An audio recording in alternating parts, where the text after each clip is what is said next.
Well, this is what I call my ark, and it's also my garden of memories, because growing behind me are dozens of varieties of vegetables, many from seeds that I've collected from around the world, and many of them that I'm growing just to save the seed.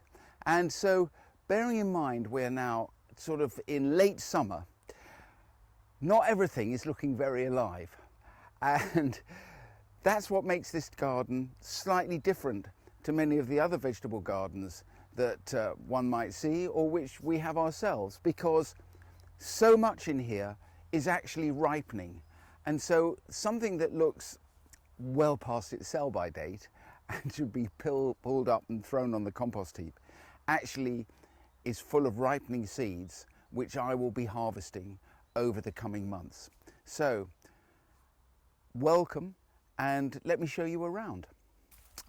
This very dead looking pea actually is my favourite variety, Avijone, and as you can see it grows to a great height.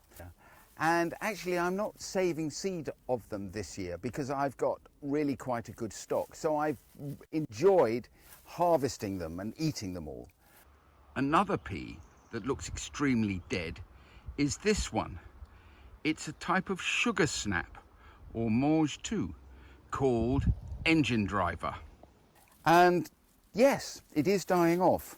I've grown a few peas in a big bag, and they were given to me by a friend of mine in Denmark, and they're a giant mange tout, or snap pea. Another vegetable that I absolutely adore eating are broad beans and collecting their seeds, and I of course have collected them from all over the world.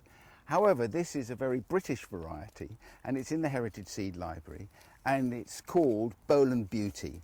And I really enjoy eating them, and I always keep back a few pods for seed for next year. And when they get to this colour and are brittle, you take them off the plant, pop them open, slip them open, and there inside are lots of lovely beans. I love growing onions and leeks for seed because they're alliums and they have these beautiful round pom-pom flowers which change colour as the flowers are pollinated and the seeds set. In this case, these are leeks, and I've got in these few plants enough seed to keep me going probably for the next 5 or more years, and also to be able to share. And in a couple of months' time, the flower heads will be full of little black seeds, and I will cut them down, put the seed heads upside down in paper bags, leave them in the shed to completely dry, and when they're completely dry I just shake them and all the seeds fall out into the bottom of the bag. Couldn't be easier. Another very important crop that I'm growing to eat some of, but also for seed, are my Syrian courgettes.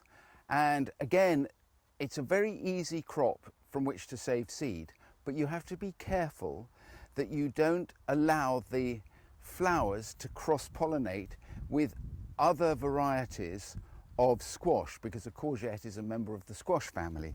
And then I allow 1 or 2 to grow on the plant, which as they ripen they change colour, and later on this summer I will cut these off and harvest all the seeds out of them, which I can share with anybody and everybody.